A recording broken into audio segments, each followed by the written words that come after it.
ਪਰਮ ਸਤਿਕਾਰਯੋਗ ਦੋਸਤੋ, ਅੱਜ ਅਸੀਂ ਥੋੜ੍ਹਾ ਜਿਹਾ ਆਪ ਜੀ ਦਾ ਭਰਮ ਦੂਰ ਕਰਦੇ ਹਾਂ, ਕਿਉਂਕਿ ਪੂਰਾ ਗੁਰ ਅਰਾਧੀ ਹੈ, ਪੂਰਾ ਜਾ ਕਾ ਨਾਉ ਨਾਨਕ ਪੂਰਾ ਪਾਇਆ, ਪੂਰੇ ਕੇ ਗੁਣ ਗਾਓ। ਕਿਉਂਕਿ ਪੂਰਨ ਉਪਦੇਸ਼ ਤਾਂ ਪਰਮੇਸ਼ਰ ਹੀ ਦੇ ਸਕਦਾ ਹੈ, ਪੂਰਨ ਵੀ ਉਹੀ ਹੈ, ਉਸ ਤੋਂ ਬਗੈਰ ਹੋਰ ਪੂਰਨ ਵੀ ਕੋਈ ਨਹੀਂ। ਅਸੀਂ ਤਾਂ ਇੱਕ ਕੀਟ ਪਤੰਗ ਹੈ, ਦਾਸ ਹੈ।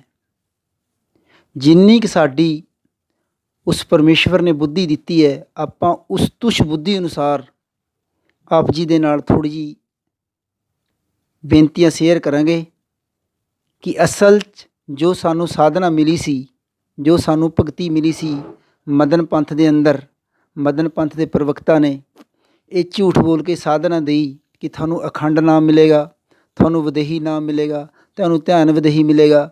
ਅਸਲ 'ਚ ਬਾਣੀਆਂ ਗੁਰੂਆਂ ਦੀ, ਮਹਾਂਪੁਰਖਾਂ ਦੀ ਪੜ੍ਹ ਕੇ ਸੁਣਾ ਕੇ, ਲੰਮੀਆਂ ਲੰਮੀਆਂ ਹਿੱਕਾਂ ਲਾ ਕੇ ਅਤੇ ਸਾਨੂੰ ਦਿੱਤਾ ਕਿ ਯੋਗੀਆਂ ਵਾਲੀ ਸਾਧਨਾ, ਤੰਤਰਿਕਾਂ ਵਾਲੀ ਸਾਧਨਾ ਦਿੱਤੀ। ਅਤੇ ਸਾਨੂੰ ਬੜਾ ਦੁੱਖ ਹੋਇਆ ਕਿ ਸਾਡੇ ਨਾਲ ਇਹ ਬੜਾ ਤਕੜਾ ਧੋਖਾ ਹੋਇਆ ਕਿ ਸਾਨੂੰ ਸਾਧਨਾ ਕਿਹਾ ਸੀ ਅਖੰਡ ਨਾਮ ਮਿਲੇਗਾ, ਅਬੋਲਾ ਨਾਮ ਮਿਲੇਗਾ, ਅਡੋਲਾ ਨਾਮ ਮਿਲੇਗਾ, ਅਤੇ ਸਾਨੂੰ ਦਿੱਤਾ ਕਿ ਕਪਾਲ ਸਾਧਨਾ, ਤੰਤਰਿਕਾਂ ਵਾਲੀ ਸਾਧਨਾ, ਯੋਗੀ ਸਾਧਨਾ ਸਾਨੂੰ ਦਈ ਹੈ। ਮੈਂ ਥੋੜ੍ਹਾ ਜਿਹਾ ਇਹਦੇ ਬਾਰੇ ਵਰਣਨ ਵੀ ਆਪ ਜੀ ਨੂੰ ਕਰ ਦਿੰਦਾ ਕਿ ਜਦੋਂ ਮੈਨੂੰ ਨਾਮ ਮਿਲਿਆ, ਪਹਿਲਾਂ ਇਹਨਾਂ ਨੇ 5 ਨਾਮ ਦਿੱਤੇ, ਉਹ ਆਪ ਜੀ ਨੂੰ ਪਤਾ ਹੀ ਹੈ ਸਾਰਿਆਂ ਨੂੰ ਕਿਹੜੇ ਨੇ। ਅਤੇ ਫਿਰ ਇਹਨਾਂ ਨੇ ਕਿਹਾ ਵੀ ਤੁਹਾਨੂੰ ਲਿਖਾਇਆ ਜਾਏਗਾ ਨਾਮ।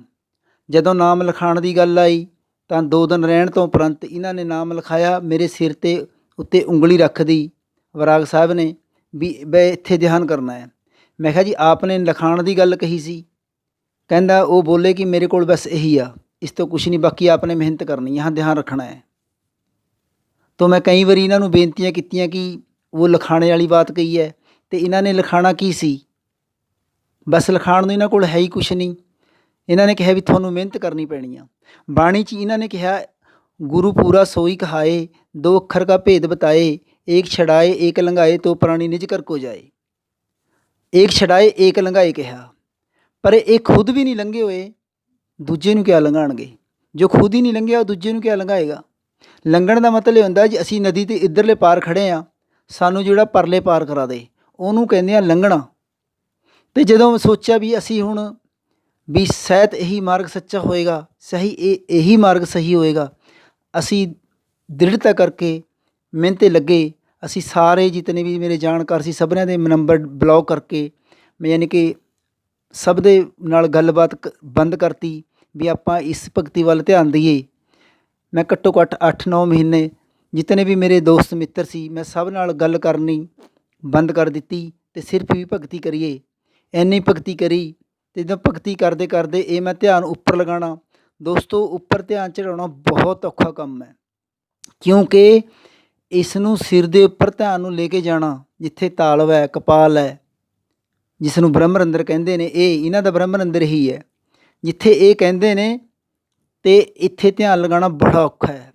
ਦੋਸਤੋ ਮੈਂ ਸਾਰੀ ਰਾਤ ਉੱਪਰ ਸਿਰ ਦੇ ਸਰਦੀਆਂ 'ਚ ਬਰਫ ਰੱਖ ਕੇ, ਜਦੋਂ ਸੌਂਦੇ ਟਾਈਮ ਮੰਜੇ ਦੇ ਬੈੱਡ ਦੇ ਉੱਥੇ ਲੱਕੜੀ ਨਾਲ ਸਿਰ ਫਸਾ ਕੇ, ਦੋਸਤੋ ਨਵਰਤਨ ਤੇਲ ਲਗਾ ਕੇ, ਮੇਰੇ ਕਿਸੇ ਦੋਸਤ ਨੇ ਕਿਹਾ ਵੀ ਨਵਰਤਨ ਤੇਲ ਲਗਾ, ਉੱਥੇ ਖਾਜ ਹੁੰਦੀ ਰਹੇਗੀ, ਧਿਆਨ ਉੱਥੇ ਹੀ ਰਹੇਗਾ। ਬੜਾ ਧਿਆਨ ਲਗਾ ਕੇ ਜਦੋਂ ਮੈਨੂੰ 2-3 ਮਹੀਨੇ ਇਹ ਪਰਿਸ਼ਰਮ ਕਰਨ ਤੋਂ ਬਾਅਦ ਮੈਨੂੰ ਫਿਰ ਇਹਨਾਂ ਦੇ ਗੁਰੂ ਨੇ ਆਡੀਓ 'ਚ ਵੀ ਦੱਸਿਆ ਹੋਇਆ भी इस योग को करने के लिए 18-18 घंटे परिश्रम करना पड़ता है। संतों ने कितने नहीं कहा भी सहज योग करने के लिए, सहज समाधि करने के लिए, संतां ने कहा सहज होने के लिए, इन्होंने कहा सहज, सानू भरमाया पूरी तरह से, कहा भी सहज योग करना है। ये सहज योग कह के भरमाता ने। सहज योग का मतलब ज़्यादा देर बैठो, ज़्यादा से ज़्यादा देर बैठो, चौंकड़ा मार के बैठो, यानी कि हर वक्त ध्यान वही रखना। जब ध्यान रखा दोस्तों, मैंने एक छोटा जी ਕੀੜਾ ਹੁੰਦਾ ਜਿਹੜਾ ਬਰਸਾਤਾਂ ਦੇ ਅੰਦਰ ਚਿਰ ਦੀ ਆਵਾਜ਼ ਕਰਦਾ, ਚਿਰ। ਜਦ ਮੈਨੂੰ ਉਹ ਆਵਾਜ਼ ਸੁਣੀ, ਮੈਂ ਵਰਾਗ ਸਾਹਿਬ ਨੂੰ ਕਿਹਾ, ਮੈਂ ਕਿਹਾ ਸਾਹਿਬ ਮੇਰੇ को आवाज़ सुन रही है ऊपर से। वो कहता ये सही है, बिल्कुल सही है।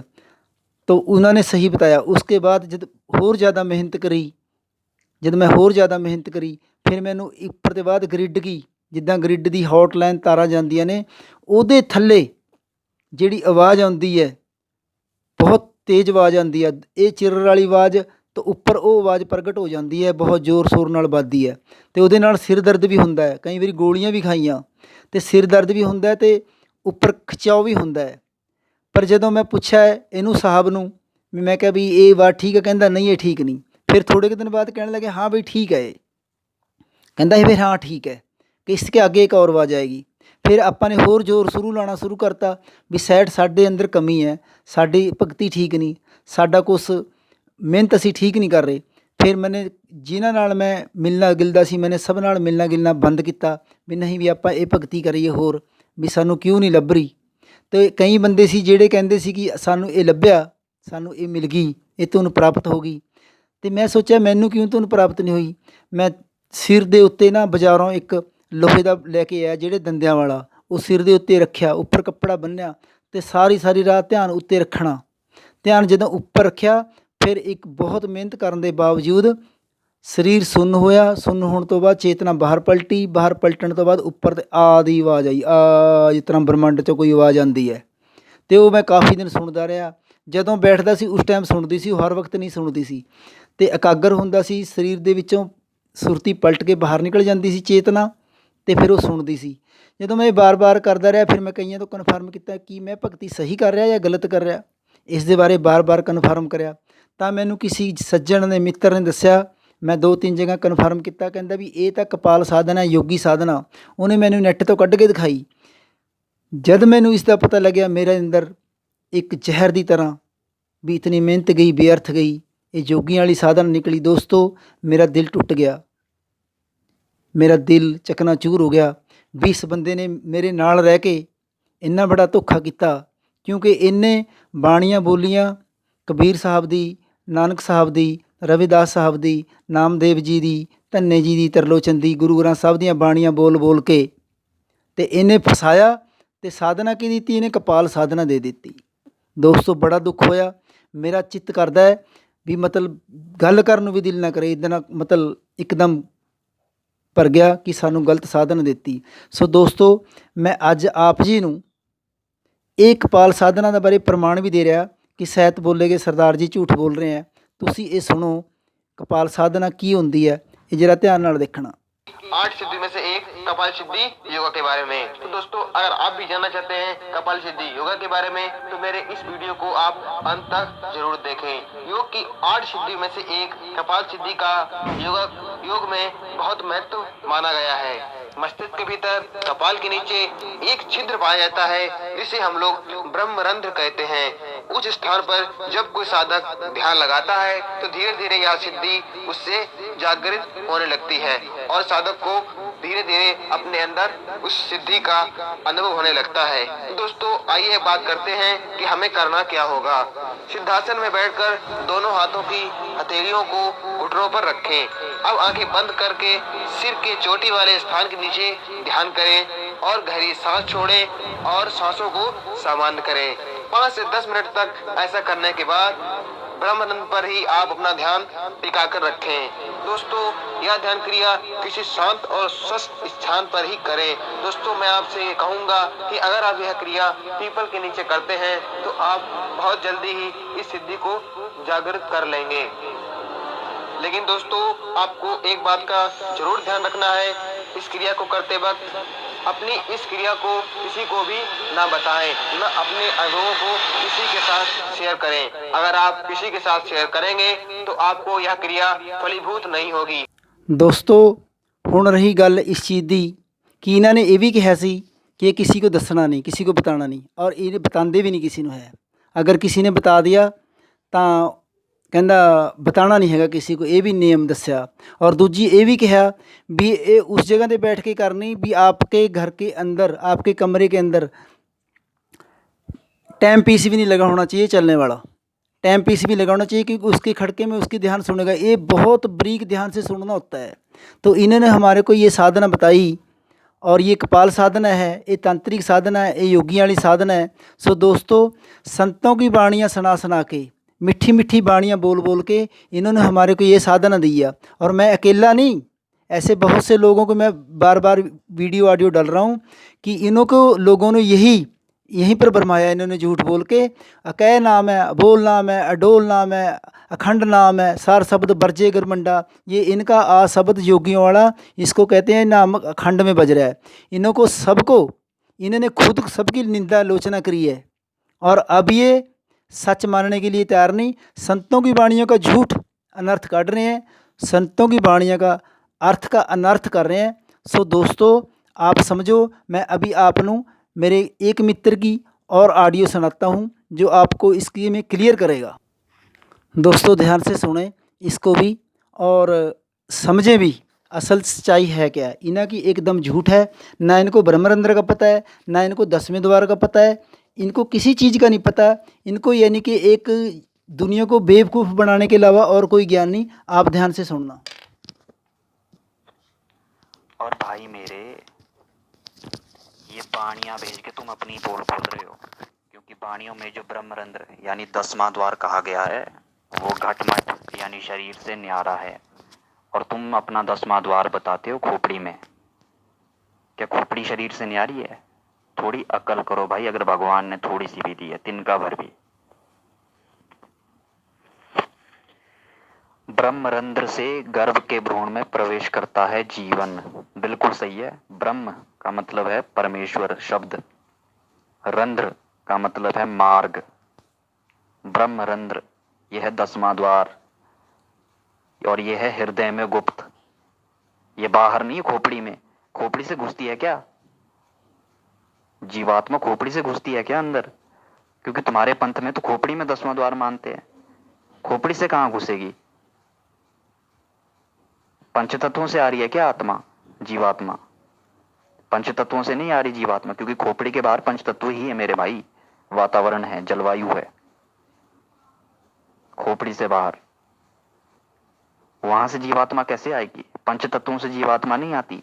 जीवात्मा कोई हवा में नहीं चल रही है बाहर। जीवात्मा आती है उस शब्द से, सोहम सार शब्द से खिरया तांते लक 84 फिरया। ये सार शब्द से खिरता है सोहम, और फिर गर्भ में आता है सार शब्द से बिछड़ के। ठीक है मेरे भाई। और वातावरण में कोई शब्द नहीं है। शब्द जो है ब्रह्मरंध्र के परे है, जो असली वाला ब्रह्मरंध्र है। ये तो जोगियों वाला ब्रह्मरंध्र है खोपड़ी का। असली ब्रह्मरंध्र हृदय में गुप्त है, वही है 10वां द्वार असली। ठीक है सत साहेब। ब्रह्मरंध्र से गर्भ के भ्रूण में प्रवेश करता है जीवन। बिल्कुल सही है। ब्रह्म का मतलब है परमेश्वर शब्द, रंध्र का मतलब है मार्ग। ब्रह्मरंध्र यह है 10वां द्वार, और यह है हृदय में गुप्त। ये बाहर नहीं है खोपड़ी में। खोपड़ी से घुसती है क्या जीवात्मा? खोपड़ी से घुसती है क्या अंदर? क्योंकि तुम्हारे पंथ में तो खोपड़ी में 10वां द्वार मानते हैं। खोपड़ी से कहां घुसेगी? पंचतत्वों से आ रही है क्या आत्मा, जीवात्मा? पंचतत्वों से नहीं आ रही जीवात्मा, क्योंकि खोपड़ी के बाहर पंचतत्व ही है मेरे भाई। वातावरण है, जलवायु है। खोपड़ी से बाहर, वहां से जीवात्मा कैसे आएगी? पंचतत्वों से जीवात्मा नहीं आती। जीवात्मा कोई हवा में नहीं चल रही है बाहर। जीवात्मा आती है उस शब्द से, सोहम सार शब्द से खिरया तांते लक 84 फिरया। ये सार शब्द से खिरता है सोहम, और फिर गर्भ में आता है सार शब्द से बिछड़ के। ठीक है मेरे भाई। और वातावरण में कोई शब्द नहीं है। शब्द जो है सो दोस्तों मित्रों, मैं आप जी ਨੂੰ ਹੋਰ ਜਿੰਨੀ ਵੀ ਸੱਚਾਈ ਹੋਏਗੀ, ਕਿਉਂਕਿ ਇਹਨਾਂ ਨੇ ਸਾਡੇ ਨਾਲ ਇਹੀ ਧੋਖਾ ਕੀਤਾ ਹੈ। ਬਾਣੀਆਂ ਦਾ ਅਰਥ ਤੋਂ ਅਨਰਥ ਕੀਤਾ ਹੈ, ਔਰ ਭਗਤਾਂ ਦੀਆਂ ਬਾਣੀਆਂ, ਸੰਤਾਂ ਦੀਆਂ, ਮਹਾਂਪੁਰਖਾਂ ਦੀਆਂ ਬਾਣੀਆਂ ਬੋਲ ਬੋਲ ਕੇ, ਔਰ ਅਖੰਡ ਨਾਮ, ਅਬੋਲਾ ਨਾਮ, ਅਡੋਲਾ ਨਾਮ ਕਹਿ ਕੇ ਸਿਰ ਦੇ ਉੱਤੇ ਉਂਗਲੀ ਰੱਖ ਕੇ ਵੀ ਇੱਥੇ ਧਿਆਨ ਲਗਾਓ। ਉੱਥੇ ਇਹ ਜੋਗੀਆਂ ਵਾਲਾ ਧਿਆਨ ਹੈ। 18 ਘੰਟੇ ਇਹਨਾਂ ਦੇ ਸਾਰੇ ਸੰਤਾਂ ਦੇ ਨਾਮ ਆਚਾਰਿਆ ਮਦਨ ਸਾਹਿਬ, ਆਚਾਰਿਆ ਕਿਹਾ। ਇਹ ਆਚਾਰੀਆ ਇਹਨਾਂ ਦੇ ਨਾਮ ਹੈ। गुरु नानक के नाम नाल आचार्य नहीं लग्या, कबीर साहब के नाम नाल आचार्य नहीं लग्या, तो इन्हां के आचार्यां वाली गद्दी है, सिद्धा जोगियां वाली। तो इन्हां ने सानू भरमाया होया।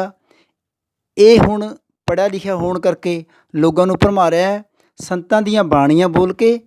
और नाम इन्हां दा तंत्रिकां वाला, जोगियां वाला है। सो दोस्तों, आप इन्हां दी बाणियां नू ना समझो। बाणियां तां ये बोल रहे ने, क्यों? बाणियां तां सच्चियां ने। पर ਜਿਹੜਾ ਇਹਨਾਂ ਦਾ ਨਾਮ ਹੈ, ਜਿਹੜਾ ਅਸੀਂ ਹੁਣ ਇਹ ਖੋਲ੍ਹ ਵੀ ਦਿੱਤਾ, ਸਾਡੀ ਤੇ ਟੀਮ ਤੇ ਜਿਹੜੇ ਸਾਡੇ ਸਮਝਦਾਰ ਜਿਨ੍ਹਾਂ ਨੂੰ ਇਹ ਗਿਆਨ ਸਮਝ ਆ ਗਿਆ, ਉਹਨਾਂ ਨੇ ਖੋਲ੍ਹ ਵੀ ਦਿੱਤਾ ਵੀ ਨਹੀਂ, ਇਹ ਗਿਆਨ ਝੂਠਾ ਹੈ। ਔਰ ਜੋ ਸੰਤਾਂ ਨੇ ਗਿਆਨ ਕਿਹਾ ਵੀ ਹਿਰਦੇ ਮੇਂ ਪਰਮੇਸ਼ਰ ਹੈ, ਉਸ ਨੂੰ ਮੰਨਣੇ ਕੇ ਵਾਸਤੇ ਵੀ ਤਿਆਰ ਨਹੀਂ, ਉਹਨੂੰ ਮੰਨਣ ਵਾਸਤੇ ਵੀ ਤਿਆਰ ਨਹੀਂ। ਤਾਂ ਇਸ ਤੋਂ ਬੜਾ ਝੂਠਾ ਇਨਸਾਨ ਹੋਰ ਕੌਣ ਹੋ ਸਕਦਾ ਹੈ, ਜੋ ਉਹਨਾਂ ਭਗਤਾਂ ਮਹਾਂਪੁਰਸ਼ਾਂ ਦੀਆਂ ਬਾਣੀਆਂ 'ਤੇ ਵੀ ਕਿੰਤੂ ਪਰੰਤੂ ਕਰਦਾ ਔਰ ਅਰਥ ਦੇ ਨਿਰਰਥ ਕਰਦਾ। ਆਪ ਉਹਨਾਂ ਦੀ ਆਡੀਆਂ ਸੁਣਦੇ ਹੋ ਅਤੇ ਉਹਦੇ ਵਿੱਚ ਆਪ ਫਰਕ ਕੱਢ ਲਿਓ। ਤੋ ਮੇਰੀ ਤਾਂ ਆਪ ਨੂੰ ਬੇਨਤੀ ਆ ਕਿ ਜਿੱਦਾਂ ਮੈਂ ਠੱਗਿਆ ਗਿਆ ਸੀ, ਆਪ ਨਾ ਠੱਗੇ ਜਾਓ। ਤੋ ਮੇਰੀ ਇਹ ਬੇਨਤੀ ਹੈ। ਸੋ ਦੋਸਤੋ, ਨਮਸਕਾਰ।